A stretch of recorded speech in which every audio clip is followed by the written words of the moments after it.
Hello, today's activity is called Plenty of Planks, and it's a great opportunity for us to look for the things that divide us, but also can bring us together. And so, as we get started today, there's a couple points that I'd like to make as we move forward. And one is everything that we do is about relationships. We were created to be in relationships with one another. And at the surface of it, that is very beautiful. It's very powerful. And yet, underneath, when we look at the things that are behind relationships, it also can be fraught with problems and struggles. And so, this activity allows us to look at relationships in the context of where they are right now and also where we can take them. And so, a couple points. One is that relationships can absolutely weigh us down. If you think about it, there are people with which each of us most likely have an issue that is unresolved. And the way you know that it's unresolved is that from time to time, that thought will come over your mind, maybe filled with anger. Everything is going well with the person, but then something comes up and it brings up all those old hurts and pains. And so we all have relationships that weigh us down. But not only can relationships weigh us down, but we can use the relationships as a weapon. And that is, we use the things that have happened between us and the person to beat the person down, to hold them. They can't get too high because we're going to say, remember when you did this to that person or to me, and actually use what has happened to hurt or hinder the person. Those are two ways that relationships can be used or experienced in negative ways. But I don't want you to have the opinion that all relationships are negative, because that's absolutely not the case. Some relationships are life affirming. At the Whole Heart Center, we say that life is living. It's an action word. It is intentional, meaning I do it on purpose. F is for fearless, meaning I may be afraid, but I move forward anyway. And we move forward with expectancy. That's the E, expecting good things. Can you imagine if a relationship gave us life, that it was intentional, that we could be fearless in the relationship and that we could expect good things? Well, that is possible, and that's what we call life affirming. And so even though you may have the first two situations happen, the relationship has weighed us down or it's been used as a weapon, we can use what has happened to make something good. And so that's what this activity is about. Let's move forward with it. So for this activity, what I want you to do is think about the relationships, both good and problematic, in your life. In this exercise, we're going to name those relationships and we're going to claim them in a way that will build us and the other person up. So what I want you to do is, on the illustration, you see these sticks, which are what we can use as planks. If you have sticks, you can use that. Otherwise, you can use a piece of paper and divide it into three parts. So as you do that, I want you to think about one relationship where past events or something that happens has created a weight or a heaviness between you and the other person. Perhaps it was some disappointment that you experienced from them, or it could be a disappointment that they experienced from you, and it turned the relationship into something negative. Meaning when you see that person, there's not immediate joy. There's always this weight associated with it. You may say kind words to each other, but behind those words are something more. And so we want to think about one relationship like that. And if you can, put the person's initials on one part of the paper or on one of the planks. The second relationship I want you to think about is a relationship where maybe you feel like every time something goes wrong, that person beats you down with something that you did wrong. They verbally will tell you about how wrong you were, how much you hurt them. In fact, this probably happens often. Sometimes in those kinds of relationships, you are feeling anxious when you're around the person because it's almost as if you're waiting for them to say or do something that reminds you of your past. They won't let you live it down. So think about that person and put their initials on the sheet as well, or on your plank, if you will. And then the last situation that we're going to have you look at is one where you've moved past what has occurred. And in doing so, the relationship is really strengthened.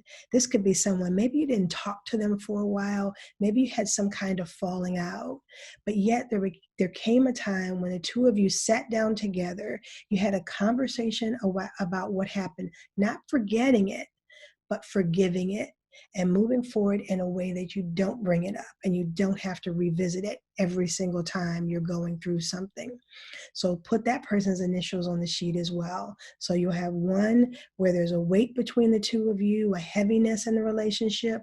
You'll have one where somebody beats the heck out of you with what you did wrong, or perhaps you do that to them. And then the third is you've had some struggles with the person, but you've gotten past it in such a way that you don't have to bring up the past anymore.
So now that you have those three relationships recorded, I want you to think a little bit about, in each of those relationships, is there anything that you've done well? Like, perhaps they are using the relationship against you, but you keep trying. Maybe it's something as simple as you pray for the person and for your ability to connect with them. Maybe in the case of the person that you've overcome the issue with, maybe you showed humility and apologized. Even sometimes apologizing when you don't think you're wrong, but the reason for that is not to give someone a fake apology, but it's obvious that if something that you did made that person feel a certain way, or they felt a certain way as a result of it, because you acknowledge that feeling, and that feeling was not your intention. You apologize for what that person is feeling. So the point is, what did you do well in each of those relationships? The reason why we start out with what you did well is because we can beat ourselves up pretty quickly.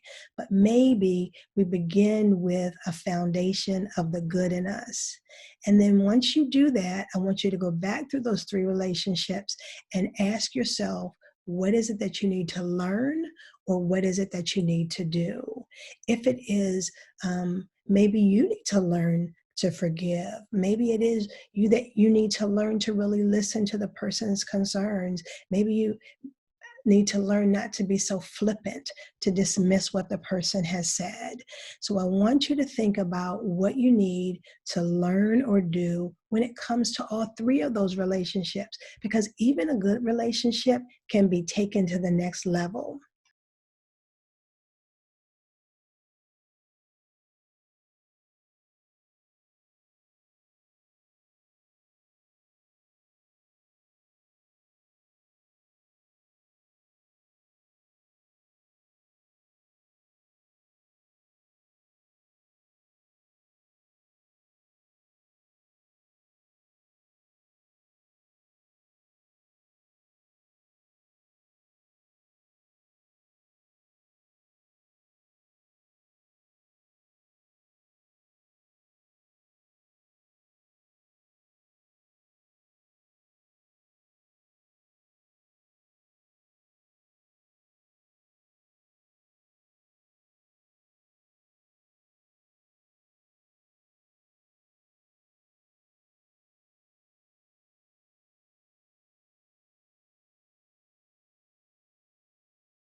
So as you get together in your groups, I want you to talk about those three relationships. You don't have to name the person. That's why we did the initials.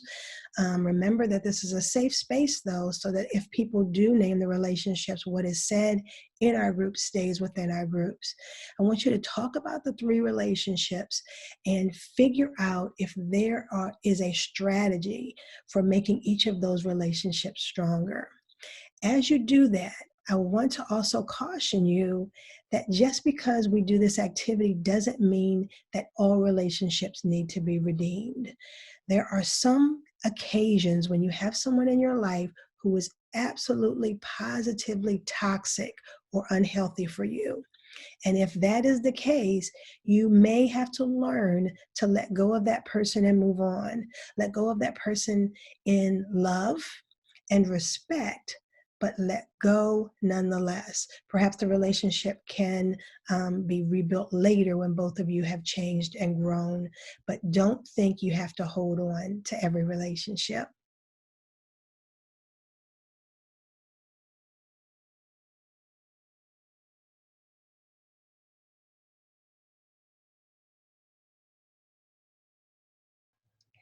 All right.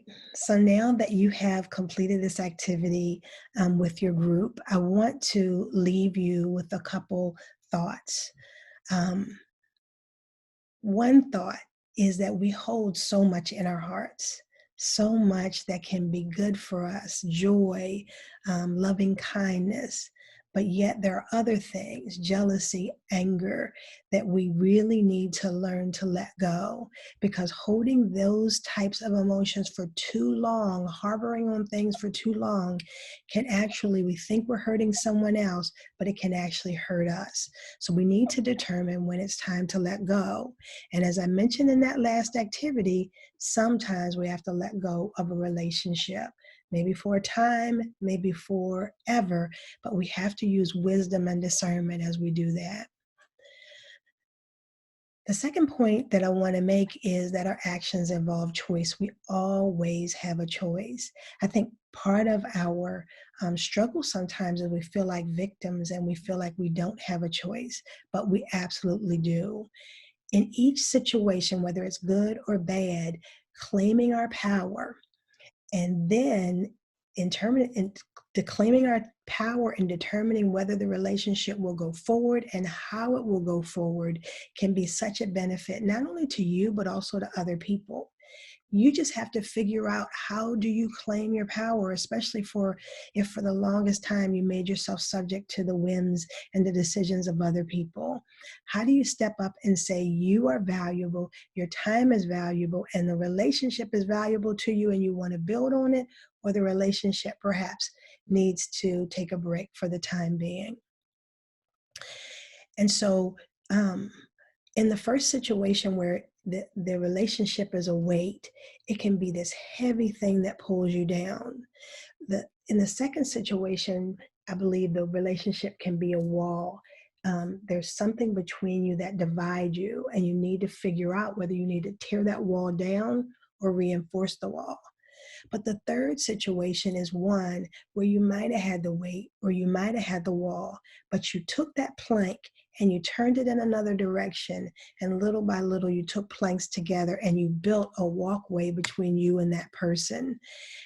Being able to take a relationship that has gone bad and take it to a positive and powerful place leads to wholeness.